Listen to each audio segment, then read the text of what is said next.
Welcome back to BBC News. Now, a former Google executive, Matt Brittin, has been chosen as the BBC's next Director General. He replaces Tim Davie, who resigned last year. He will join the corporation in May.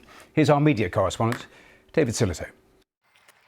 The BBC, TV, radio, online, a global news and entertainment brand. And it has a new boss who was only a few months ago made a Fellow of the Royal Television Society. However, that was an unexpected honour.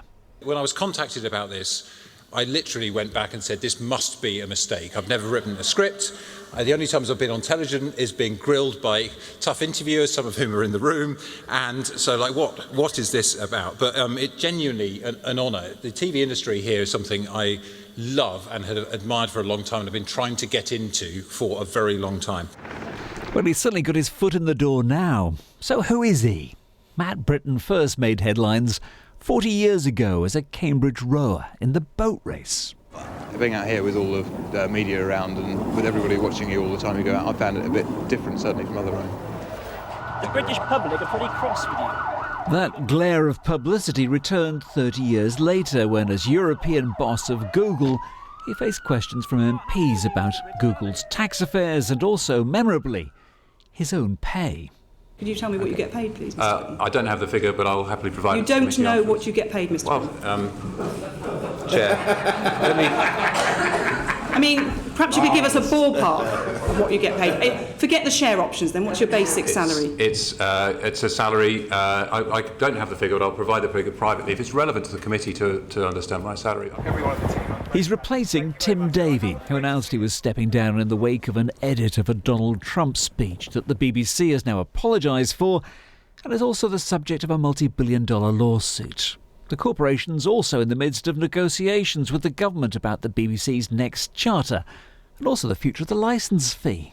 And there's also the question of how a traditional broadcaster such as the BBC can survive in a media world dominated by tech titans such as Google. He once said one of his main jobs was trying to convince British media that Google and YouTube was a partner, not a predator. But those questions persist. Now he's switched to the other side. There are many keen to hear what answers he has. David Sillito, BBC News. Well, let's speak live to Roger Mosey, former head of BBC News. Roger, welcome here to the programme. You've written a piece for The Times saying the new Director General needs more than luck to survive, given what he's inheriting. What is he inheriting? Well, the BBC Director General is a role that has a pretty tricky longevity problem. And if you look back at the last sort of 7 or 8, 3 or 4 have had to resign or have been fired in certain ways. So therefore, it's a tricky role. I think this is a very bold appointment, and I obviously wish Matt the very, very best of luck. I think the challenges are it's a really difficult job to do. And secondly, the challenge for him is that he hasn't had the kind of editorial side of the BBC, or indeed the profile of being the single person at the top of such a contentious organisation. So it will be quite difficult, but he seems to be very well equipped to do it. I'll come back to that issue of not being a journalist in a moment, but does his background help around that question of declining linear TV audiences and on money? What is the answer? Is it a new funding model for the BBC or using the billions it gets from the licence fee in a much more prioritised way? Well, on the question about tech companies and visibility, I now have a Samsung TV and a Virgin Media interface at home. And in those environments, it's very difficult sometimes to find the BBC. And the days when the BBC One was the first button on your TV and it came on have gone. And therefore, I think that visibility and searchability of the BBC is actually rather a crucial thing. And that's one of the things I'm sure that he will be much more expert on than probably the past generation of BBC people. I think on money, the fact is that money is tight. The BBC has lost about £1 billion in the last 15 years because of tight licence fee settlements. And there isn't any obvious way to grow it immediately. So it's going to be operating on really quite tight budgets with an uncertain licence fee that some people don't want to pay. In terms of that issue you raised, Matt Brittin, like Tim Davie not being a journalist, how much of a problem is that given some of the recent controversies?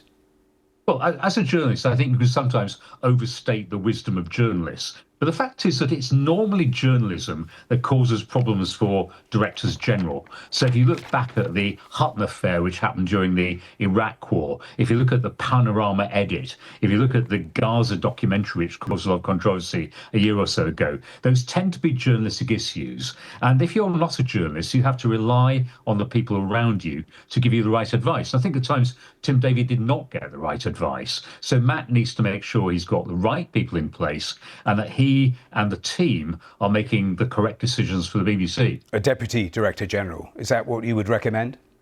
Well, I sometimes said the Deputy Director General is there to take the blame, so it's not the most attractive job description necessarily. But I think when you had Mark Thompson and Mark Byford at the top of the BBC, Mark Thompson as DG, Mark Byford as DDG, it was a very effective team where Mark Byford was scanning the horizon for all the things that might come up as problems, and Mark was providing the leadership for the organisation generally. And that model, I think, is something that they should look at bringing back. And Tim Davie, for all sorts of perfectly good reasons in a way, resisted having a deputy. I think now, as Matt Brittin is saying, it is a time to get a deputy back who can try to catch that flack. Two quick final thoughts. The way the BBC board operates, is that fit for purpose? Not really. I mean, the BBC board managed to lose Tim Davie at exactly the time they didn't want to lose Tim Davie. And what we saw was some public squabbles when they should have been providing leadership. So I don't think the board is on the top form at the moment. And that will be another challenge for Matt Brittin. A final thought, because you talked in that piece of needing luck, and of course all Director Generals need that, given the various googlies that can catch them out. But when the problems come, how important is it for the person at the very top to actually address the problem, be quicker, explain, apologise if necessary, rather than disappearing, which we've seen on so many occasions? Look, I love the BBC. I think the thing the BBC is absolutely worst at is accountability and explaining itself. The number of times people come on your programme is, I guess, about zero. And that's true of most BBC leaders. They do not appear on their own airways. They should do. They should take us on a journey with them, explain what they're doing and be accountable the whole time.